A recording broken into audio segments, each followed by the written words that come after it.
la femme a impérativement le devoir de se couvrir la tête lors d'un enseignement, lors d'une prière. Par exemple, ce chapeau que j'ai, c'est un chapeau qui devrait être ouvert à ce niveau. C'est le technicien qui n'a pas sur le travail. Donc, je dois le porter, mais il est ouvert ici. Cependant, lorsque je porte un chapeau comme ça et qui est fermé, c'est pour éviter les voleurs qui volent les esprits des gens. Que quand j'arrive dans un banja, j'arrive quelque part dans un temple, et comme on sait que je suis très intelligent, quand il y a un bateau comme ça là, il va me lorgner ici. Il va chercher à me voler mes choses. C'est pourquoi ma tête est couverte complètement.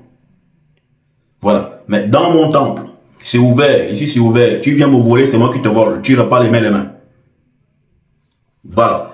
Maintenant, la femme doit se couvrir pour quelle raison? La femme doit atteindre la dimension de la Vierge quand elle prie, quand elle médite, quand elle convoque. Elle doit se mettre dans la dimension de la Vierge.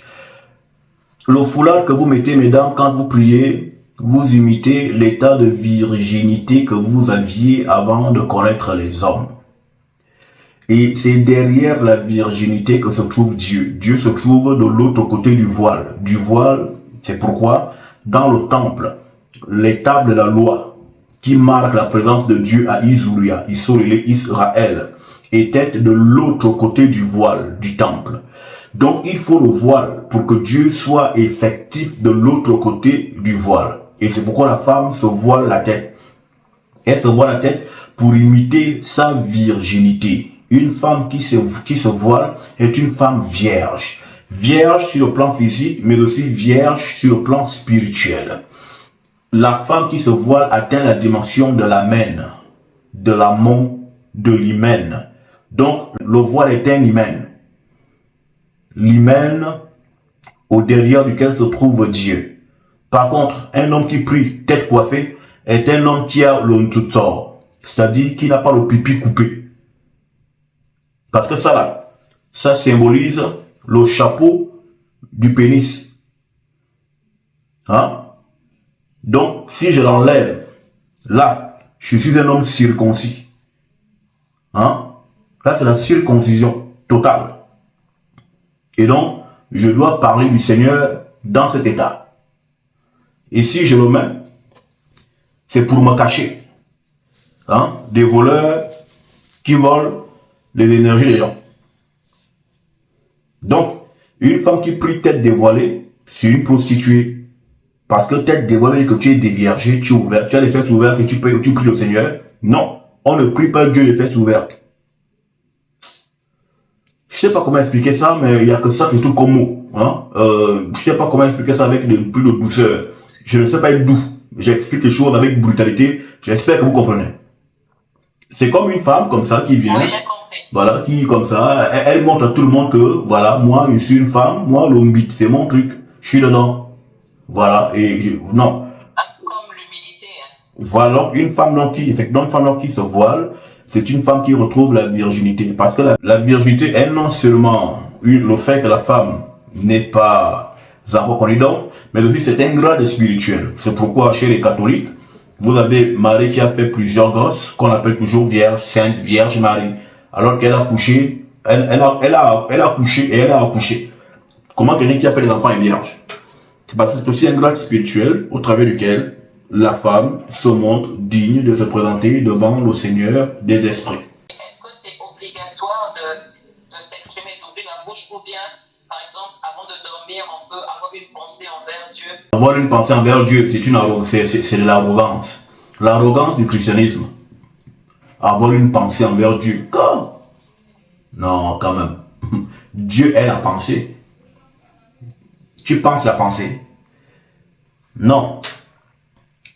Alors, il n'y a pas de pensée envers Dieu. Il y a la pensée envers toi-même. Mais penser à toi, c'est penser à Dieu. Parce que tu es sa projection.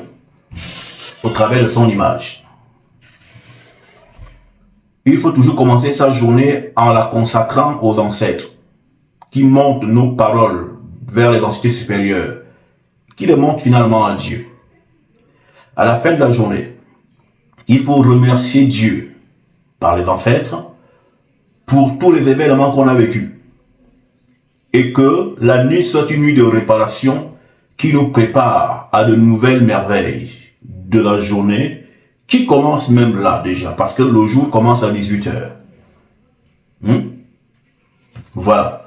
Et donc, quand on dort, pendant qu'on dort, les entités travaillent à ce qu'au lever du soleil, que nous accomplissions des tâches qui nous glorifieront, qui nous feront avancer. Donc, il y a l'alpha, donc les paroles qui débutent une journée, qui en fait sont prononcées quand vous allez dormir. Il y a l'oméga, les paroles qui terminent en fait votre journée, qui sont en fait les paroles que vous prononcez lorsque vous vous réveillez. En fait, ça semble être inversé, mais en fait, les paroles du soir vous permettent de préparer la journée de demain. Bien sûr, en rendant grâce de ce qui s'est passé dans la journée que vous venez d'achever. Là, on est dans la nuit, donc dans quelques heures, en allant au lit, vous devriez bénir et devriez rendre grâce au Dieu de vos ancêtres, de ce que vous avez vécu, et rendre grâce encore au Dieu de vos ancêtres en lui présentant les actions du jour qui va suivre. Voilà comment est-ce qu'on se présente dans la présence du Seigneur. Et maintenant, au lever du matin, rendre grâce déjà de la journée. On rend grâce de la journée qu'on va commencer parce que la nuit, elle a été préparée par justement les ancêtres qui ont fait l'œuvre toute la nuit de vous préparer. Parce que la nuit, c'est un moment où les esprits sont sur vous pour actualiser vos ondes, pour actualiser votre aura et pour vous permettre d'accomplir les choses qui équivalent à votre dimension aurique, à votre dimension vibratoire que vous avez emmagasiné ou gagné de la nuit. C'est pourquoi en allant dormir, invoquez sur vous des bonnes entités qui correspondent aux choses que vous voulez. Ne passez pas votre nuit à vous lamenter, à pleurnicher sur votre sort. On s'en fout de ce qui vous fait mal. L'esprit s'en fout de ce qui vous fait mal. Lui, il s'intéresse à vos paroles.